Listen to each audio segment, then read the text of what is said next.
네, 오늘은 창세기서 22장 13절, 14절, 18절 여에 있는 말씀을 통하여 나의 말을 준행하였음이니라 라고 하는 주제를 가지고 은혜를 나눠보고자 합니다.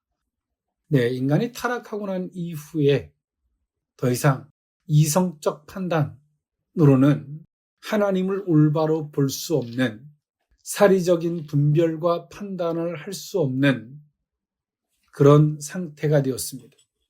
그리고 성경은 구약이든 신약이든 우리에게 한결같이 하나님 앞에서 요구되어지는 것이 있습니다. 그것은 무엇이냐면 믿음이라는 영역입니다.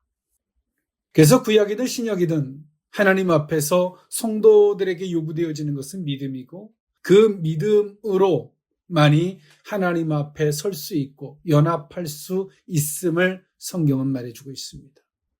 그렇다면 믿음이라는 것은 무엇일까요? 믿음이라는 것은 그냥 무작정, 그냥 내 마음대로 나는 무조건 믿어 라고 하는 것은 믿음이 아닙니다. 우리가 믿는다라고 하는 것은 다른 말로 이야기하면 하나님의 말씀을 준행하는 것이 곧 믿음일 것입니다. 그렇다면 하나님의 말씀을 어떻게 하여야 준행할 수 있을까요? 하나님의 말씀을 준행하기 위해서는 때론 내 생각, 내 방법, 내 계획, 내 계산, 하나님의 말씀을 따라 준행할 수 없도록 하는 그런 부분들에 대한 자신에 대한 부인, 거절이 있을 때만이 하나님의 말씀을 준행할 수 있습니다. 하나님의 말씀은 어떤 타협점을 가지고 여기까지라고 설정하는 것은 옳지 않습니다. 하나님의 말씀은 그 말씀으로 고유적입니다. 내가 여기까지 할 수 있으니까 여기까지는 오케이, 그 이후에는 노가 아니라 하나님의 말씀은 온전한 것이고 우리는 그 말씀을 준행하는 자리에 서는 것이 곧 믿음인 것입니다. 하나님은 오늘도 우리에게 믿음을 요구하고 계십니다. 우리는 그 믿음이라는 영역 앞에 서기 위해서 우리는 주의 뜻을 묻기도 하고 때론 내 생각과 싸워 이기기 위하여 기도합니다. 그리고 성령께서 우리를 주장해 주시기를 위하여 간구하죠. 그럴 때만이 오늘 우리는 믿음, 즉 하나님의 말씀을 온전히 따를 수 있는 믿음의 성도들이 되는 줄 믿습니다. 네, 오늘 이 본문에 있는 말씀은 하나님께서 아브라함을 모리아 산으로 부르시죠. 그리고 아브라함에게 절대절명의 크나큰 시험이었습니다. 그리고 하나님은 그 아브라함에게 두 번에 걸쳐서 말씀하셨습니다. 첫 번째 말씀은 아브라함아, 아브라함아 부르시면서 멈추라 하시면서 아브라함을 인정해 주는 말씀이었고요. 두 번째 말씀은 아브라함과 그 후대에 대한 약속의 말씀을 하셨습니다. 오늘 그 약속의 말씀을 하고 있는 것이 오늘 이 본문이 있는 말씀이에요. 이 모리아 산은 단순한 산이 아니라 여호와 이레, 하나님께서 모든 것들을 준비한 산이었습니다. 이것은 어느 한편에서 보면 큰 시험거리였고 또 한편에서 보면 하나님의 큰 영광을 만나는 장소이기도 했습니다. 그리고 또 한편에서 보면 이 모리아 산은 하나님께서 아브라함에게 내가 나를 얼마큼 신뢰하고 네가 나를 어떻게 알고 있느냐라고 하는 하나님의 물으심이기도 했습니다. 아브라함이 모리아 산을 갈 수 있었던 것은 그래 한번 해볼까, 눈 꼭 감고 이번 한 번만 그냥 무작정 이렇게 해서 오른 산이 아니라 자신의 인생을 들어 지금까지 하나님이 자신을 만나주셨고 내가 하나님을 어떻게 알고 있는지, 어떻게 믿고 있는지 총체적 정의를 통해서만이 갈 수 있는 곳이 모리아 산이었습니다. 그리고 오늘 이 모리아 산에서의 이 사건이 오늘 이 본문에 있는 말씀이죠. 앞서 말씀드렸던 바와 같이 오늘 이 사건은 아브라함의 생애에 있어서 최고의 시험인 동시에 영적 체험에 있어서도 최고봉을 차지한다라고 해도 과언은 아닙니다. 그리고 아브라함이 믿음의 조상이 되기 위해서는 필수적으로 거쳐야 할 마지막 단계에 쉽지 않은 시험이기도 했습니다. 동시에 여호와 일에 모든 것들이 준비되어져 있는 그 자리에 가기 위해서는 아브라함은 예비적인 연단 과정이 있었습니다. 그런 연단 과정이 있었기 때문에 오늘 그 연단 과정을 통해서 하나님이 어떤 하나님인지에 대한 정립이 됐고 그 정립이 있었기 때문에 모리아산을 갈 수 있었던 것입니다. 어떤 아이가 시험을 봅니다. 오늘 시험 잘 보기를 바랐지만 그 전에 충분히 공부를 했기 때문에 그날 시험을 볼 수 있게 되는 것이죠.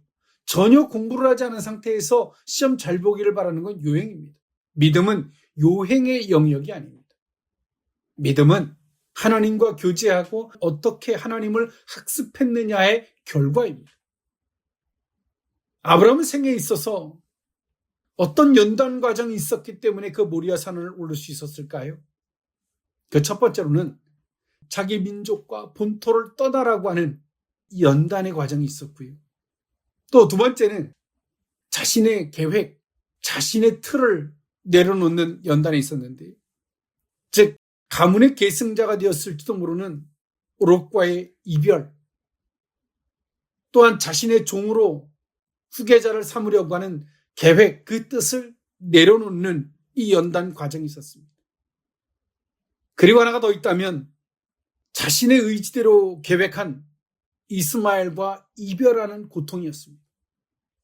하나님, 난 이거로 족합니다. 아니라고 하시는 그 말씀 앞에 아브라함은 육신적인 거, 자신의 계획, 자신의 틀, 자신의 미련, 이것을 내려놨어요. 이런 연단의 과정이 있었기 때문에 그 하나님이 물으심 앞에서 답을 했기 때문에 모리아산을 갈 수 있었던 것이지, 그냥 이번 한 번만 내가 눈 딱 감고 한번 어떻게 해볼까? 이래서 간 것이 모리아산은 아닙니다. 모리아산은 최고의 시험인 동시에 하나님과의 인정받는 자리였고, 아브라함이 하나님을 어떻게 알고 있는지에 대한 정의값을 하나님 앞에 고백하는 장소였습니다. 그리고 그 모리아산은 여호와의 일에 모든 것들을 준비해 놓은 것을 만나게 되는 장소였습니다. 그것은 아브라함 자신뿐만이 아니라 후대를 향한 그 약속의 말씀을 포함하고 있는 곳이었습니다. 하나님은 지금도 당신의 백성들을 믿음의 영역의 그 길을 걷기를 하나님은 원하십니다. 그리고 그 믿음의 영역의 자리는 하나님의 인정하심과 또 한편에서는 하나님이 친히 모든 것들을 준비해 놓으신 그 영광의 자리이기도 한 것입니다. 오늘 이 본문에 있는 말씀을 통하여 나의 말을 준행하였음이니라, 이 의미를 세 가지로 나누어 살펴보고자 합니다. 첫 번째로는 내 독자도 아끼지 아니하였은즉입니다. 창세기서 22장 15절에서 16절에 있는 말씀인데요. 여호와의 사자가 하늘에서부터 두 번째 아브라함을 불러 이르시되 여호와께서 이르시기를 내가 나를 가리켜 맹세하노니 내가 이같이 행하여 내 아들 내 독자도 아끼지 아니하였은즉 아멘. 하나님의 첫 번째 말씀은 11절에 아브라함아 아브라함아 부르셨고 내가 여기 있나이다 라고 아브라함은 하나님의 부르심 앞에 고백했습니다. 내가 여기 있다라고 하는 것은 하나님과 자신의 위치를 분명히 한 것입니다. 하나님은 말씀하신 하나님이고 나는 당신의 말씀을 받드는 자입니다. 당신의 말씀을 따르는 자입니다. 이 첫 번째 말씀이 있었을 때는 창세기서 22장 10절에 손을 내밀어 칼을 잡고 그 아들을 잡으려 하니 라고 말씀이 있습니다. 여기서 잡으려고 하더니 라고 하는 이 말씀은 이 공동 번역에 보면 막 찌르려고 할 때라고 말합니다. 희생의 예물을 드리기 위해서 마지막 단계로서 취하는 행동이죠. 이는 아브라함이 하나님의 말씀을 전적으로 믿고 헌신하는 신앙의 이 극치를 보여준다라고 할 것입니다. 오늘 하나님께서는 아브라함에게 그렇게 순종하고자 끝까지 헌신하고자 할 때 하나님이 아브라함에게 말씀하셨습니다. 아브라함아 아브라함아, 아브라함이 내가 여기 있나? 난 당신의 말씀을 듣는 자요 수행하는 자입니다. 그리고 하나님은 아브라함을 인정해 주셨죠. 내가 이제야 나를 경외하는 줄 알았다. 그리고 하나님 두 번째 말씀하셨습니다. 첫 번째 말씀에서는 모리아산에서 하나님께서 친히 여호와 일에 모든 것들을 준비한 것을 보게 하셨고요. 그리고 두 번째 말씀하셨습니다. 내 아들, 내 독자도 아끼지 아니하였은지. 이 말씀은 많은 말씀을 포함하고 있습니다. 이 말씀은 하나님께서 독생자들 예수 그리스도를 우리에게 내어주시는 그 사랑, 곧 하나님의 그 사랑을 예표로 보여주는 것이었으며, 또 한편에서는 예수 그리스도께서 십자가의 끝까지 하나님의 말씀을 순종하여 죽기까지 순종하셨던 것을 예표하는 말씀이기도 합니다. 오늘 하나님께서는 아브라함에게 두 가지를 강조하셨습니다. 내 독자, 그리고 아끼지 아니하였다라는 말씀을 사용하셨습니다. 독자, 하나뿐이 없는 것이죠. 요건 요렇게 하고 저건 저렇게 할까에 대한 두길보기가 아니라 선택의 계산의 어떤 여지가 들어가지 아니한 두 번째 의미는 아끼지 않았다. 여기서 아끼지 않았다라고 하는 이 표현은 어떤 미련이나 어떤 집착이나 어떤 계산 따위를 거기에 포함시키지 않았음을 말씀하십니다. 순전한 태도를 말씀하시죠. 아브라함이 이 순전한 태도는 어디서부터 나온 것일까요? 하나님께서 아브라함에게 자식을 주시겠다 약속하셨고 아브라함이 100세에 이삭을 얻었습니다. 그 속에서 아브라함은 하나님에 대한 정의 값을 세웠습니다. 그 자식을 주신 이가 하나님이시고 거두는 이도 하나님이시다. 그 모든 결정권이 그분에게 있다. 그 모든 소유권은 내게 있는 것이 아니다. 그것을 내가 주장할 영역, 내 위치에 있지 않음을 아브라함은 분명히 알고 있었습니다. 어떻게? 그 연단의 과정을 통해서 말이죠. 장장 25년이라는 시간이 걸렸습니다. 왜 그랬을까요? 하나님은 단순한 물리적 자식을 넘어서 오늘 아브라함에게 하나님이 어떤 하나님인지에 대한 그 지식, 그 암, 하나님이 누군지에 대한 그 알을 주시기 싶으셨던 것입니다. 우리가 원하는 영역에 조급합니다. 그러나 하나님은 하나님을 아는 것이 곧 믿음이라고 말하죠. 우리는 하나님을 알지 못하면 단순한 지식이 아닙니다. 실질적인 걸 말씀드리는 겁니다.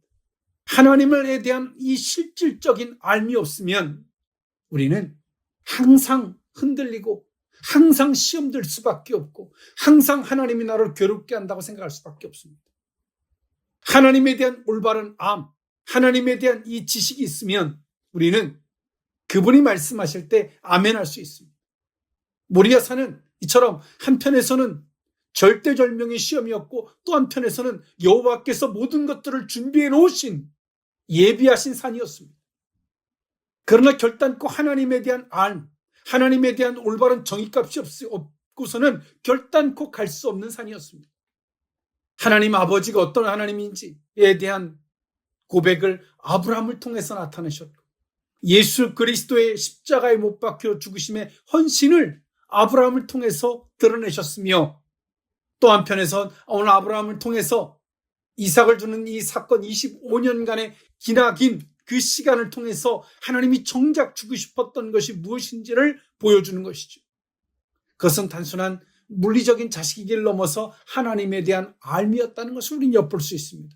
그리고 아브라함이 그 25년이라는 시간 동안 한편에선 자식을 기다리면서 때론 실망도 하고 지치기도 하고 힘들었지만 그 시간을 통해서 하나님을 알게 됐고 하나님에 대한 올바른 알미, 하나님이 물으실 때 주신 이도 하나님이시고 거두실 이도 하나님이시고 살리시고 죽이신 이가 하나님이 되시며 아끼지 않았다는 영역 속에서 나의 위치, 그 자신의 영역을 분명히 고백했던 아브라함, 하나님은 그것을 말씀하시는 것입니다. 하나님은 지금 우리에게 당신이 어떤 하나님인지를 우리에게 끊임없이 알려주시려고 하십니다. 그러나 우리의 관심은 하나님이 약속했던 그 물리적인 것, 그 자체, 표면적인 것 자체에 집착을 하죠. 그런 상태로서는 하나님께서 우리에게 물으시는 그 자리까지 갈 수가 없습니다. 하나님의 말씀을 준행한 것은 오늘 이 아브라함이 그 이전에 충분한 이 학습이 되었기 때문에 하나님께서 물으실 때에 아멘하고 갈 수 있었던 것이 모리아산이요. 그 자리가 시험의 자리가 아니라 하나님께 인정받고 하나님께서 모든 것들을 예비해 놓으신 것을 볼 수 있고 만날 수 있었던 곳이 되었습니다.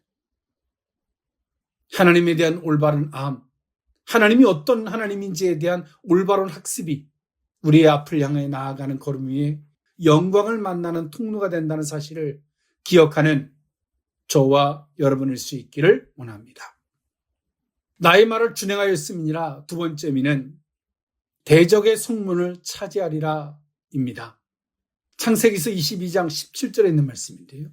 내가 내게 큰 복을 주고 내 씨가 크게 번성하여 하늘의 별과 같고 바닷가의 모래와 같게 하리니 내 씨가 그 대적의 성문을 차지하리라.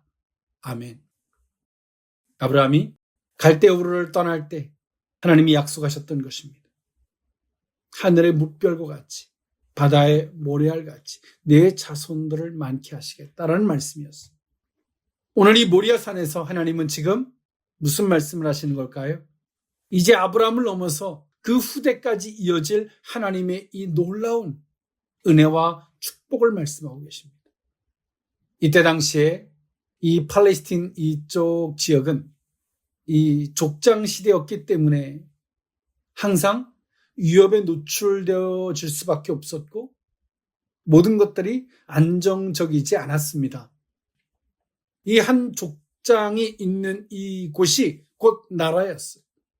경계치가 있다고는 하지만 단순한 족장과 족장끼리의 어떤 경계치가 있었지만 목축업을 하던 아브라함에게 있어서는 항상 도화선이 될 만한 여지가 너무나 많았습니다. 오늘 그런 아브라함에게 하나님이 말씀하세요. 대적의 성문을 차지하리라. 하나님께서 그 후손들이 많아질 것을 아브라함에게 약속하셨고 내가 반드시 네 후대까지라도 이 약속을 이어갈 것이다 말씀하시면서 하셨던 말씀이 대적의 성문을 차지하리라. 이것은 족장시대에 때론 고대 근동에서의 삶 속에서 이 말씀은 놀라운 말씀이죠. 또 다른 영역들을 소유하게 된다라고 하는 확장된 개념을 갖고 있기에 놀라운 말씀이에요. 그러나 이 모든 것들은 어디서부터 온 것일까요? 하나님의 인정하심에서부터. 그럼 하나님의 인정하심은 어디서부터 왔을까요? 하나님의 말씀을 준행함에서부터. 그럼 하나님의 말씀을 어떻게 준행할 수 있었을까요? 하나님에 대한 충분한 학습.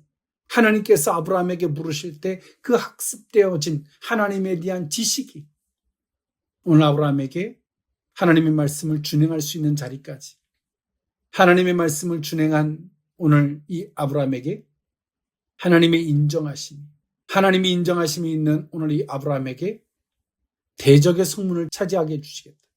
즉 창조주 되신 하나님께서 만물을 다스리시는 하나님께서 그런 너희들에게 그 문을 열어주시겠다는 말씀이에요.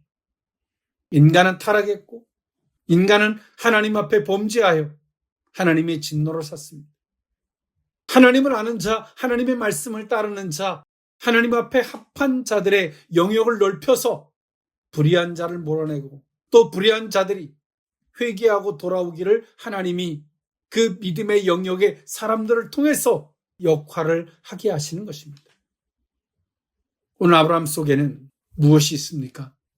믿음과 영적인 영역에서 바라보면 전능하신 하나님께서 보잘것없는 피조물 된 인간에게 하나님이 어떤 하나님인지를 알려주려고 이렇게 하신 것이고 하나님을 아는 지식이 하나님을 아는 것이 그 속에 있으므로 하나님 앞에 인정함도 있고 하나님을 아는 것이 그 속에 있으므로 하나님께서 친히 대적들의 성문을 차지할 수 있는 이 확장된 영역의 이 놀라운 은혜를 하나님이 저들에게 주시려고 하시는 것이구나. 놀라운 것이죠. 우리는 너무나 좁은 시야로 하나님을 보고자 합니다. 그러나 하나님은 이 작은 걸 들어서 하나님을 우리에게 알려주시려고 하시죠. 하나님을 알게 하셔서 이루시려고 하는 전 세계 열방을 향한 하나님의 놀라운 구원 사역을 포함하고 있다는 것입니다. 그 나라와 그 일을 구하라 그리하면 이 모든 것들을 너에게 더하시리라는 말씀과 같이 대적의 성문을 차지할 수 있는 이 확장된 영역이 하나님을 아는 그들을 통해서 주시는 이 은혜와 영광이 있다는 사실을 기억하는 저와 여러분일 수 있기를 원합니다. 나의 말을 준행하였습니다. 마지막 세 번째 미는 내 씨로 말미암아입니다. 창세기서 22장 18절에서 19절에 있는 말씀인데요. 또 내 씨로 말미암아 천하 만민이 복을 받으리니 이는 내가 나의 말을 준행하였습니다. 하셨다 아니라. 이에 아브라함이 그의 종들에게로 돌아가서 함께 떠나 부엘세바에 이르러 거기 거주하였더라. 아멘. 내 씨로 말미암아 천하 만민이 복을 얻겠다. 하나님은 이 두 가지에 대한 영역의 말씀을 하셨습니다. 첫 번째로는 내가 내 말대로 준행했기 때문에 그래. 노아 한 사람의 순종이 가족을 살렸습니다. 인류의 새 역사를 썼습니다. 아브라함 한 사람의 순종이 믿음의 조상이 되어 그 믿음을 따르는 자들의 복이 되었습니다. 성도는 한 사람, 나 하나의 좁은 식견이 아닙니다. 나의 믿음의 그 길로 어떤 확장된 영역이 내게 주어질지 모릅니다. 우린 때론 가족 때문에 하나님의 말씀을 못 따른다라고 하는 아주 어리석은 사람들이 있습니다. 그것은 여전히 그 자식이, 그 가족이 누구로부터 오고 어떻게 주어지고 주권이 누구한테 있는지조차 의식이 없는 사람이죠. 하나님은 또 연단을 통해서 그것을 학습해 가실 겁니다. 왜냐하면 학습되지 않으면 그 영역 때문에 하나님을 저버리고 믿음을 저버릴 것이기 때문에 그렇습니다. 신앙은 두 길보기가 존재하지 않습니다. 오늘 하나님 아브라함에게 내가 내 말을 준행했기 때문에 이런 은혜를 주겠다. 하나님은 맹세하셨습니다.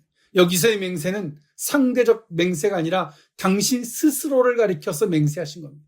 전능자가 만왕의 왕이 스스로 맹세하셨습니다. 그렇게 해주시겠다고 말이죠. 두 번째 미는 내 씨로입니다. 여기서의 씨의 개념은 단순한 아브라함의 피를 물려받은 아브라함의 유전자에서 태어난 물리적인 영역을 넘어서 그것을 포함한 너의 이 믿음, 내가 따랐던 하나님에 대한 암, 이것이 있는 그들에게 복을 줄 텐데 어떤 복? 그들로 말미암아 천하 만민이 복을 받게 될 것이다.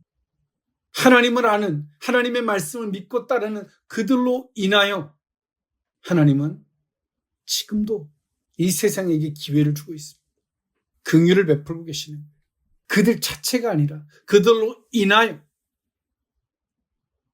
우리는 믿음의 조상 아브라함을 통해서 하나님에 대한 지식, 하나님에 대한 알을 우리는 물려받았습니다.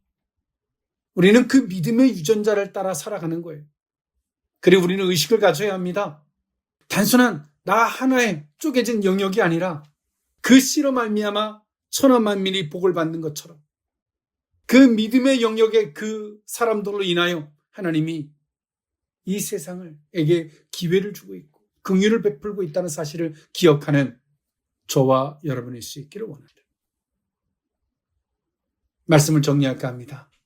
하나님이 아브라함에게 모리아 산으로 이삭을 바치라고 부르신 것은 하나님에 대한 알미 없는 자들에게는 괴로움의 장소였고 시험의 장소였습니다.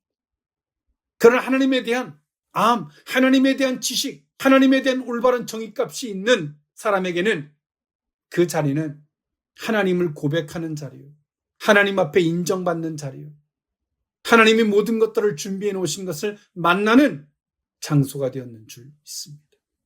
오늘 이 두 번째 음성처럼 아브라함 자신뿐만이 아니라 후대까지 이어지는 이 놀라운 은혜를 부여받는 장소였다는 사실을 기억하는 저와 여러분일 수 있기를 원합니다. 지금도 하나님은 아주 작은 것을 들어서 하나님을 알게 하시는 연단, 훈련, 학습을 해가는 분들도 계실 것입니다.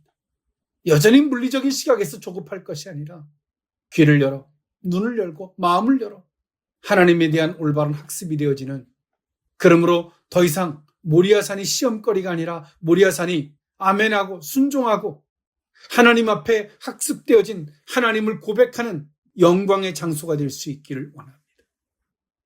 하나님은 우리를 시험하는 분이 아니십니다. 하나님을 알게 하시는 분이십니다. 오늘 이 말씀이 저와 여러분들을 넘어서 전 세계 열방 크리스찬들에게 영적인 믿음의 안목이 되는 복된 기회가 될 수 있기를 원합니다. 기도하겠습니다. 사랑하는 하나님, 주의 말씀을 준행하기 위해서는 주께서 우리에게 말씀하실 때, 연단하실 때에 주의 말씀을 믿고 따르는 그 과정을 통해서 학습된 자만이 갈 수 있는 곳인 줄 믿습니다. 하나님의 영역이 어떤 것이고 나의 영역이 어떤 것인지, 하나님의 말씀을 소유한 자들에게 어떤 은혜가 있는 것인지, 그것은 자신을 넘어서 후대까지 이어지는 놀라운 은혜라는 사실을 기억하는 우리 모두일 수 있기를 원합니다. 주여, 우리에게 영적인 귀를 열으셔서 오늘 이 말씀을 알아듣게 하여 주옵소서. 축복하고 예수님의 이름으로 기도합나이다. 아멘.